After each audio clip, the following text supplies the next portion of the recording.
नमस्कार। भक्ति स्पिरिचुअल में आप सबका स्वागत है। आज सरस्वती माता की कहानी सुनेंगे, कथा सुनेंगे। सरस्वती हिंदू धर्म की प्रमुख वैदिक एवं पौराणिक देवियों में से एक है, जो ज्ञान की देवी जिनको कहा जाता है। सनातन धर्म शास्त्रों में दो सरस्वती का वर्णन आता है, एक ब्रह्मा की पत्नी सरस्वती और एक ब्रह्मा की पुत्री तथा विष्णु पत्नी सरस्वती। ब्रह्मा पत्नी सरस्वती मूल प्रकृति से उत्पन्न सतोगुण महाशक्तियों प्रमुख त्रिदेवियों में से एक है। यो विष्णु जी की पत्नी सरस्वती ब्रह्मा की जिह्वा से प्रकट होने के कारण ब्रह्मा की पुत्री मानी जाती है। कई शास्त्रों में इन्हें मुरारी वल्लभा विष्णु पत्नी कहकर भी संबोधन किया जाता है। धर्म शास्त्रों के अनुसार दोनों देवियां ही समान नाम, स्वरूप, प्रकृति, शक्ति यो ब्रह्म ज्ञान विद्या आदि की अधिष्ठात्री देवी मानी गई हैं। इसलिए इनकी ध्यान आराधना में ज्यादा भेद नहीं बताया गया है।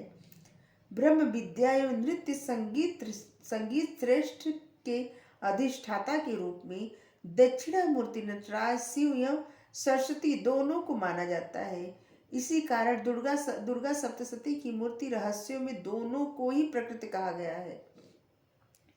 सरस्वती के 108 नामों में इन्हें शिवानुजा, शिव की छोटी बहन कहकर भी संबोधित किया गया है। कहीं कहीं ब्रह्मा पुत्री सरस्वती को विष्णु पत्नी सरस्वती से संपूर्णतः अलग माना जाता है। इस तरह मतांतर में 3 सरस्वती का वर्णन आता है। इस अन्य पर्या या वाणी, शारदा, वागेश्वरी, वेद माता इत्यादि इस शुक्लवर्ण, शुक्लांबरा, बीड़ा पुस्तक धारिणी, श्वेत पद्मना कही गई है।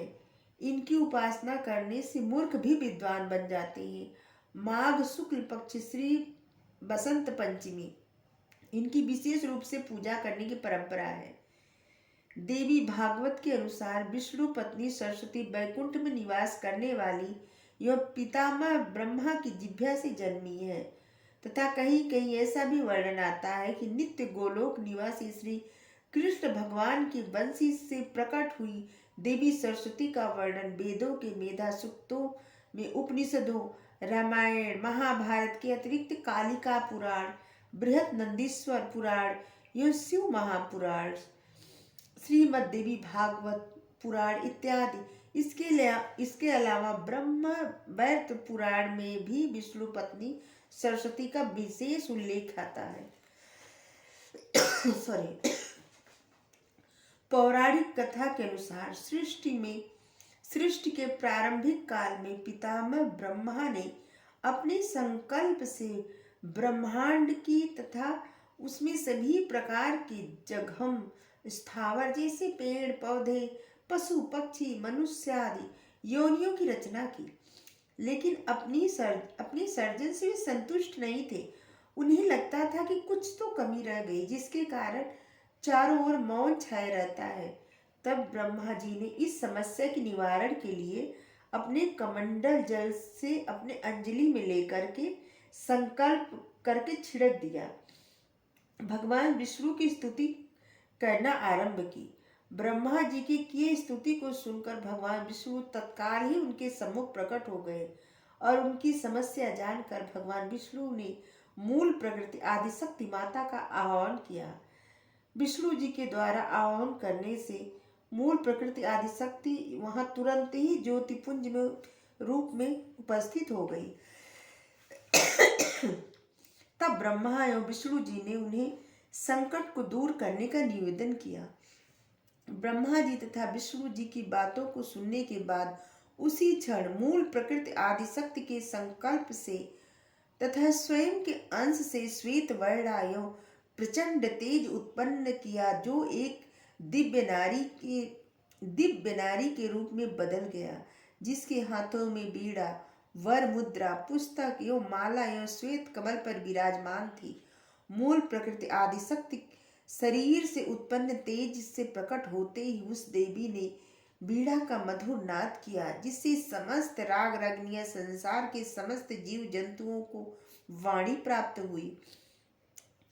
जल धारा में कोलाहल व्याप्त हो गया, पवन चलने में सरसराहट होने लगी। सभी देवी देवताओं ने शब्द और रस का संचार कर देने वाली उन देवी को ब्रह्म ज्ञान विद्या वाणी संगीत कला की अधिष्ठात्री देवी सरस्वती कहा गया। फिर आदिशक्ति मूल प्रकृति ने पितामह ब्रह्मा से कहा कि मेरे तेज से उत्पन्न हुई ये देवी सरस्वती आपकी अर्धांगिनी शक्ति अर्थात पत्नी बनेंगी। जैसे लक्ष्मी श्री विष्णु जी की शक्ति है, शिवा शिव की शक्ति है, उसी प्रकार ये सरस्वती देवी आपकी शक्ति होंगी। ऐसे उद्घोषणा कर मूल प्रकृति ज्योति स्वरूप आदिशक्ति अंदर ध्यान हो गई। इसके बाद सभी देवता सृष्टि के संचालन में संलग्न हो गए। पुराण सरस्वती को बागेश्वरी, भगवती, शारदा, बीड़ावादिनी सहित अनेक नामों से संबोधित किया जाता है। ये सभी प्रकार की ब्रह्म विद्या बुद्धियों वाक प्रदाता है। संगीत की उत्पत्ति करने के कारण इस संगीत की अधिष्ठात्री देवी भी है।